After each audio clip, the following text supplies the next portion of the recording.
Il y a quelques années a été instaurée la semaine de l'échange intergénérationnel. C'est simple. Prenez l'école de votre ville et mettez-les en relation avec les personnes âgées de l'EHPAD de cette même ville. Depuis ces 5 dernières années donc, Megan, la jolie maîtresse de CM2, fait le lien entre les 2 établissements. Le déroulement est toujours le même. Il y a une première visite faite par classe directement dans l'EHPAD. Une nouvelle classe ou plus, selon l'âge des enfants, vient prendre un goûter avec les anciens. Puis, on propose aux personnes âgées si elles veulent écrire et ou recevoir des visites des enfants, selon s'il y a eu affinité ou non. Et en dernier, une grande fête est organisée avec tous les résidents et tous les enfants, dans la salle des fêtes de la commune, souvent également au moment du goûter. Cette année n'a pas dérogé à la règle. Il y a eu un tout petit changement. En principe, on organise cet échange au moment de Noël, mais comme c'est une période propice au décès dans cet établissement, il a été décidé d'un commun accord avec le directeur de l'EHPAD de prendre de préférence la semaine d'octobre, juste avant les vacances d'automne. Et c'est chouette. C'est vraiment une bonne idée. Car si jamais des enfants se sont pris d'affection pour les plus vieux, c'est idéal pour continuer les visites amicales durant les 10 jours de vacances qui suivent. Megan est enchantée. Les parents d'élèves aussi. Tout aurait dû donc se dérouler à la perfection. C'était sans compter sur Charlie, l'une des aides-soignantes qui était en congé parental à ce moment-là.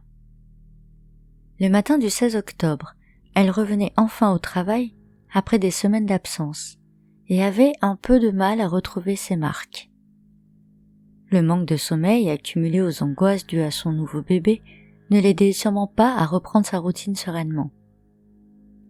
Ce premier matin, elle qui avait pour habitude de prendre soin de ses résidents, elle se montra impatiente et acariâtre. Elle ne prit pas de temps pour satisfaire leurs demandes, et même pire. Elle les pressa pour la toilette, pour les repas, balayant d'un coup de main la curiosité de certains concernant son nouveau-né. À 14 heures, quand elle vit débarquer la classe de CP, elle n'en revenait pas. Personne ne l'avait tenue au courant que la semaine la plus éprouvante de l'année, d'après ses dires, avait été avancée. Elle se cacha même dans son bureau et s'effondra en larmes. L'épuisement, sûrement, dirent ses collègues quelques heures plus tard au grand patron. Il décida donc, pour le bien-être de son employé, de la renvoyer chez elle pour le reste de la semaine. Ce qu'il avait omis de lui dire, c'est que c'était un congé sans solde qu'il lui offrait.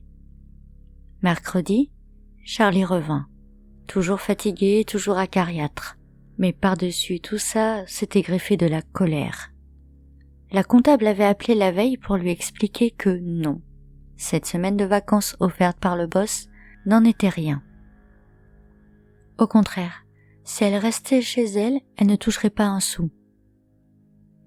Elle s'était sentie flouée, ayant déjà perdu une journée de salaire sur cette semaine d'enfer. Mercredi, jeudi, vendredi.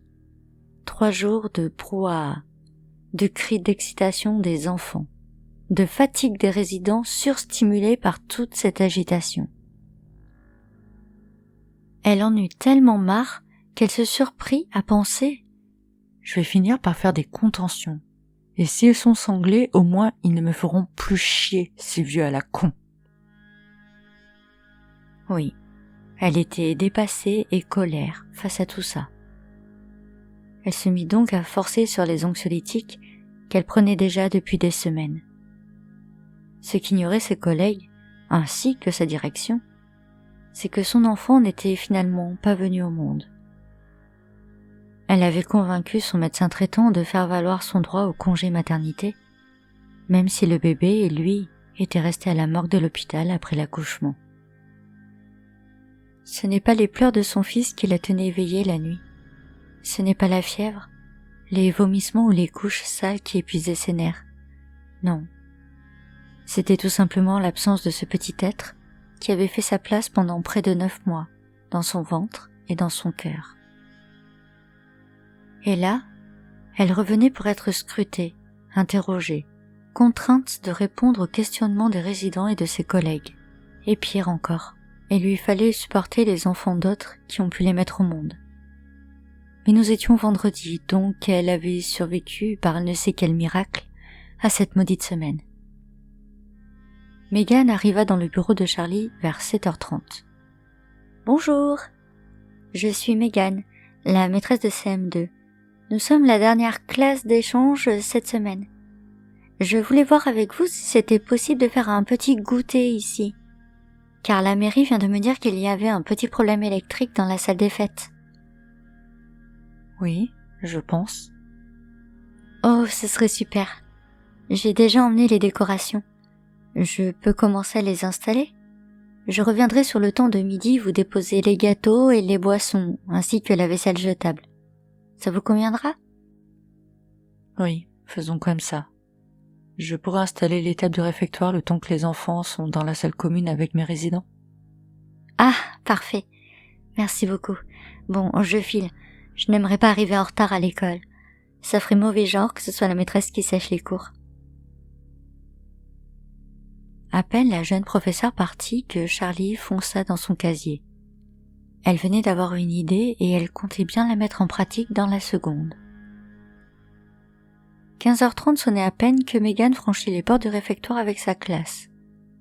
Le reste de l'école arrivait à pied et serait là dans quelques minutes. Charlie, souriante, bien plus qu'à son habitude, offrit des bonbons en forme de citrouille à toutes les personnes présentes dans la salle. Contre toute attente, le goûter fut charmant. Des bonbons comme s'il en pleuvait, des gâteaux excellents, des décorations d'Halloween sympathiques et pas vraiment effrayantes. Les personnes âgées riaient et s'extasiaient devant les charmants bambins, qui leur rendaient bien par leur sourire tantôt malicieux, tantôt maladroit.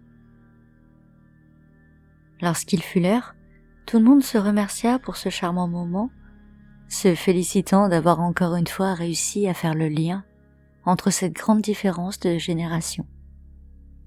Megan promit à Charlie de revenir dès les enfants libérés après l'heure des parents. « 16h45.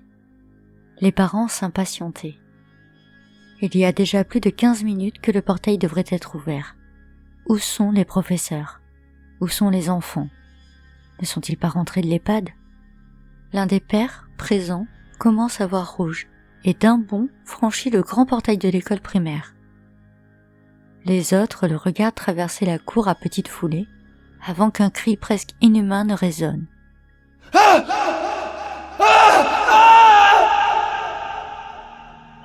Sous ses yeux, des corps gisent dans des flaques de sang, sortis tout droit des orbites, des oreilles et du nez qui se répand sur toutes les dalles de la cour intérieure. Les enfants, les professeurs, les animateurs. Tous, sans exception, sont sur le sol. Megan avait promis de revenir nettoyer la salle après avoir libéré les enfants, mais elle ne s'était pas aperçue du sourire énigmatique qui avait barré le visage de Charlie à ce moment-là. Le même sourire qu'elle avait eu au moment d'offrir des bonbons à tous les participants de la fête.